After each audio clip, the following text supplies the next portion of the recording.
So some women, part of their birth plan is that they want to have an epidural, and that is totally fine. Totally up to you. Some women, however, they get to the transition time when your cervix is dilating between 7 and 10 centimeters, and these are when your contractions are going to be most intense, most painful, and that's going to be most likely when you're wanting to change your mind about getting an epidural if you really did not want to get one.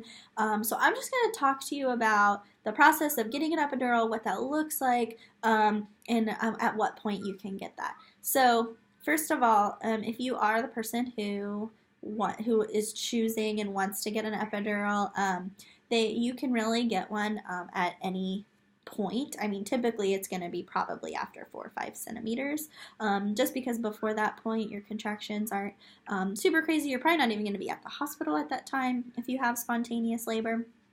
It is possible to get an epidural all the way up to 9 centimeters. However, that is going to be very dependent on the anesthesiologist and if they're going to make it to you. So just keep that in the back of your head that if you're at 9 centimeters and you're like, I want an epidural, it's not going to be a guaranteed thing because it is dependent on that. So I'm going to talk more about that. So once consent is given, you want an epidural and they're yes, yes, yes, everybody's like, okay, the nurse will draw blood and have it sent to a lab to check that everything is okay before putting in the request for an epidural. This happens pretty quickly, especially if they know that you're having a lot of pain and in trouble. They work with you and try to get you the best care possible. As soon as an anesthesiologist is available, they will come to your room to administer the epidural. They will give you a local anesthetic just on your back to kind of numb the area before inserting the needle.